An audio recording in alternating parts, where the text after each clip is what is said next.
नमस्कार, ग्लोबल अड्डा देख रहे हैं आप और मैं हूं आपके साथ पुनीत मिश्रा। अमेरिकी राष्ट्रपति डोनाल्ड ट्रंप एक बार फिर से टैरिफ वॉर शुरू कर चुके हैं। हाल में उन्होंने 14 देशों पर टैरिफ लगाने की घोषणा की, जिसमें एशिया के 10 देश शामिल थे। इन पर 25 से लेकर 44% तक टैरिफ लगा दिया गया। सबसे बड़ी बात यह कि ट्रंप ने टैरिफ वाली लिस्ट में अपने करीबी देशों को भी शामिल किया, जापान और दक्षिण कोरिया। ये दोनों अमेरिका के अलाय माने जाते हैं, लेकिन उन्हें भी राहत नहीं मिली। कहा यह गया कि कोई डील नहीं हो पाई इन दोनों मुल्कों से, इसलिए इन पर भी टैरिफ लगाया गया और 25% का टैरिफ इन पर लगा दिया गया। जबकि दूसरी तरफ कनाडा पर भी ट्रंप ने भारी टैरिफ लगा दिया। अमेरिका ने कनाडा पर 35% इंपोर्ट ड्यूटी का ऐलान हाल ही में 10 जुलाई को किया था और साथ ही यह भी कह डाला था कि कनाडा जवाबी कार्रवाई करने के बारे में उसे सोचना भी नहीं चाहिए, क्योंकि अगर वो ऐसा करता है तो इसे और बढ़ाने जैसा कदम उठाने के बारे में अमेरिका तनिक भी विचार नहीं करेगा, यानी कि फिर से टैरिफ और बढ़ा दिया जाएगा। आपको मालूम है कि ट्रंप ने कई देशों को संशोधित टैरिफ लागू करने के खत भेजे हैं, जो 1 अगस्त से प्रभावी होने वाले हैं, लेकिन भारत अब तक उस लिस्ट में शामिल नहीं है।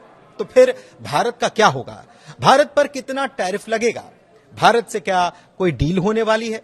हालांकि खबर यह आ रही है कि अमेरिका और भारत के बीच मिनी डील हो सकती है, क्योंकि ट्रंप ने भी कहा था कि भारत के साथ अमेरिका डील के बेहद करीब है और अमेरिका और भारत के बीच व्यापार जो है आने वाले दिनों में और बढ़ाया जाना है। $500 बिलियन तक का व्यापार किए जाने की बात कही गई। इतना ही नहीं, अमेरिका की तरफ से यह भी दावा किया गया कि 90 देश ऐसे हैं जो डील के लिए बेताब हैं और धीरे धीरे इसकी तरफ बढ़ा भी जा रहा है। यह भी कहा गया कि हमारा जो मेल बॉक्स है वो पूरी तरह से भर चुका है, फुल हो चुका है, क्योंकि देशों की तरफ से लगातार ऑफर आ रहे हैं और वो चाहते हैं कि अमेरिका के साथ किसी भी तौर पर डील तो हो जाए। लेकिन दूसरी तरफ फिक्र इस बात की भी है कि क्या अमेरिका वाकई भारत के साथ दोस्ती का लिहाज रखेगा। सवाल इसलिए है क्योंकि कई सारी चीजें एक साथ निकलकर सामने आ रही। वैसे आपको बताएं कि अमेरिका ने ब्रिटेन और चीन के साथ ट्रेड डील कर ली है। जी हां, चीन वही जिसके ऊपर लगातार बड़े टैरिफ का ऐलान अमेरिका करता रहा है और इसके एवज में चीन ने भी उसी अंदाज में अमेरिका को जवाब भी दिया था। लेकिन चीन के साथ भी अमेरिका की डील हो चुकी है, ट्रेड डील तय हो चुकी है। लेकिन भारत के साथ डील का यह मामला इतना सीधा कतई नहीं है, इसमें कई सारे पेंच हैं। डोनाल्ड ट्रंप जो हैं वो बार बार इस बात का हवाला देते नजर आते हैं कि हमारा इंपोर्ट ज्यादा है, यानी अमेरिका भारत से ज्यादा इंपोर्ट करता है, जबकि भारत को एक्सपोर्ट जो है अमेरिका का वो कम है और ये जो ट्रेड में इनबैलेंसिंग है इसकी वजह से हमें खासा नुकसान होता है। इसके पहले भी डोनाल्ड ट्रंप आईफोन के निर्माण को लेकर क्या कहते नजर आ चुके हैं, ये आप सबको पता है। दरअसल भारत ये साफ कर चुका है कि वो किसी भी डेडलाइन के दबाव में नहीं है, यानी कि कोई समय सीमा हमने तय नहीं कर रखी है और एक पूर्ण व्यापार समझौते को अंतिम रूप देने की दिशा में भारत काम कर रहा है। ट्रेड डील पर बात करने को एक बार फिर भारतीय टीम अमेरिका के लिए रवाना हुई है। टीम अगले कुछ दिनों में समझौता बातचीत को अंतिम रूप देने की कोशिश जरूर करने वाली है, जबकि अमेरिका की कोशिश है कि इस डील को जल्द से जल्द फाइनल कर लिया जाए। अमेरिका दरअसल इस डील में जल्दबाजी चाहता है और जल्दी से चाहता है कि यह डील जो है वो फाइनल हो जाए। दूसरा पहलू भी है, आपको याद होगा कि इससे पहले अमेरिकी राष्ट्रपति डोनाल्ड ट्रंप ने ब्रिक्स देशों पर 10% अतिरिक्त टैरिफ लगाने की भी चेतावनी दे रखी है और इसके पीछे ट्रंप की दलील है कि ब्रिक्स का गठन अमेरिका को नुकसान पहुंचाने और डॉलर को कमजोर करने के लिए किया गया, इसलिए भारत को भी इस शुल्क से छूट नहीं मिलेगी। उन्होंने भारत का नाम लेकर कहा था कि अगर भारत ब्रिक्स में है तो उसे भी 10% शुल्क देना होगा, क्योंकि ब्रिक्स हमें नुकसान पहुंचाने के लिए बना है। दरअसल इससे पहले भी ब्रिक्स को लेकर डोनाल्ड ट्रंप इस बात की फिक्र जता चुके हैं, चिंता जता चुके हैं कि डी डॉलराइजेशन का काम हो रहा है। अब ये डी डॉलराइजेशन क्या है, इसे थोड़ा सा समझ लेते हैं।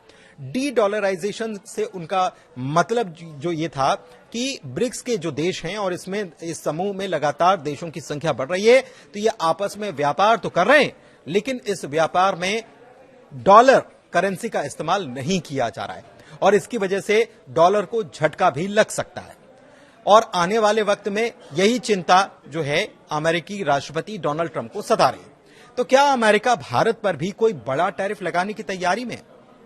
हाल ही में ट्रंप ने रूस यूक्रेन की जंग में युद्ध विराम को लेकर पुतिन की आलोचना की थी कि युद्ध विराम पुतिन करने के लिए तैयार नहीं है, बार बार पीछे हट रहे हैं, वो ब्लफ कर रहे हैं।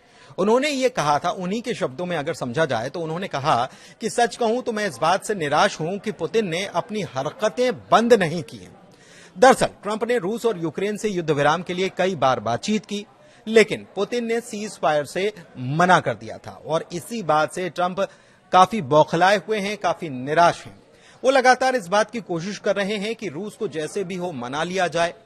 उनके हक की भी कुछ बातें वो करते नजर आए हैं, लेकिन फिर भी ऐसा लग रहा है कि पुतिन कुछ और चाहते हैं और यही बात ट्रंप को काफी परेशान किए हुए है।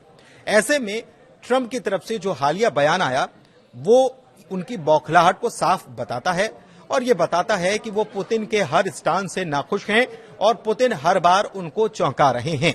या ये समझ लीजिए कि पुतिन की तरफ से जो बातें कही जाती हैं बातचीत में, कभी 90 मिनट की, कभी 50 मिनट की बातचीत होती है, लेकिन दोनों के बीच जो बातचीत होती है उसके बाद जो चीजें नजर आती हैं वो बिल्कुल उससे अलग नजर आती हैं। और यही ट्रंप इसी बात से चिढ़े हुए हैं, बौखलाए हुए हैं। उन्होंने सोमवार को रूस को लेकर एक बड़ा ऐलान करने की बात भी कर डाली है कि सोमवार को वो कोई बड़ा ऐलान कर सकते हैं, लेकिन जब पत्रकारों ने उनसे पूछा कि आप क्या ऐलान कर सकते हैं, किस संबंध में है, किस संदर्भ में यह है, तो उन्होंने कुछ बताया नहीं। उन्होंने कहा कि सोमवार को मिलेंगे फिर बात करेंगे। तो सोमवार को जो भी हो वो बड़ा होने वाला है, खास तौर पर रूस को लेकर और रूस के अलाइज को लेकर। माना यह जा रहा है कि अमेरिका रूस पर और प्रतिबंध लगा सकता है, जिसके बारे में ट्रंप पहले कह चुके हैं, लेकिन हो सकता है कि इससे और ज्यादा चीजें बढ़ जाएं। हाल ही में अमेरिका के 2 प्रभावशाली सीनेटर्स जो हैं उन्होंने एक नया कानून प्रस्तावित किया है। इसके तहत जो भी देश रूस से तेल या यूरेनियम खरीदते हैं उन पर भारी टैक्स लगाया जाए। इस बिल का सीधा असर 2 देशों पर पड़ सकता है। कौन से हैं वो देश, ये समझते हैं। दरअसल ये वो देश हैं जो रूस की ऊर्जा का सबसे बड़ा हिस्सा खरीदते हैं, क्योंकि अमेरिका एक बार फिर से रूस से तेल खरीदने वाले देशों पर दबाव बना रहा है और ऐसे में इस बार मामला सीधे तौर पर भारत और चीन से जुड़ा हुआ है। अमेरिकी सीनेटर रिचर्ड ब्लूमेंथल और लिंडसे ग्राहम ने एक नया बिल पेश किया है जो रूस से तेल या यूरेनियम खरीदने वाले देशों पर भारी टैक्स लगाने की बात करता है। इस कानून के जरिए ऐसे देशों पर 500% तक का टैक्स लगाने का प्रस्ताव है, यानी कि वो देश जो रूस से तेल खरीदते हैं उनके ऊपर टैक्स लगाया जाए जो 500% तक हो सकता है। और इसका सबसे बड़ा असर भारत और चीन जैसे देशों पर ही पड़ेगा जो रूस से करीब 70% ऊर्जा का सामान खरीदते हैं, तेल खरीदते हैं। अमेरिकी सांसदों के मुताबिक रूस की ऊर्जा खरीद का 70% हिस्सा भारत और चीन मिलकर खरीदते हैं। ऐसे में यह कानून इन्हीं 2 देशों पर सबसे ज्यादा प्रभावित होगा। इधर ब्लूमेंथल ने यहां तक कहा कि यह प्रतिबंध पुतिन के फंडर्स को मजबूर करेगा कि वे अब ये तय करें कि वो किसकी तरफ हैं, रूस की तरफ हैं या दुनिया के अन्य देशों के साथ वो खड़े हैं। सवाल यह है कि भारत रूस से तेल खरीदता है तो कितना खरीदता है। तो आपको बताएं कि रूस और यूक्रेन जब युद्ध शुरू हुआ था उसके बाद से भारत ने रूस से तेल खरीद गौर करने लायक बढ़ा दी थी, मतलब जिस पर पूरी दुनिया का ध्यान आकर्षित हो गया। जून 2025 तक भारत रूस से औसतन 16 से 18 लाख बैरल प्रतिदिन कच्चा तेल खरीद रहा था, जो पश्चिम देशों के प्रतिबंधों के बाद भारत के लिए सस्ता और आकर्षक सौदा भी रहा है। लेकिन इस सौदे से अमेरिका क्यों नाराज है, अब ये समझते हैं। अमेरिका इसके पीछे तर्क दे रहा है, दलील दे रहा है कि रूस से तेल खरीदकर भारत और चीन पुतिन को आर्थिक रूप से संपन्न कर रहे हैं, ताकत दे रहे हैं। और यही वजह है कि अब अमेरिका ये चाहता है कि जो देश रूस से व्यापार करते हैं उन पर आर्थिक प्रतिबंध लगाए जाएं।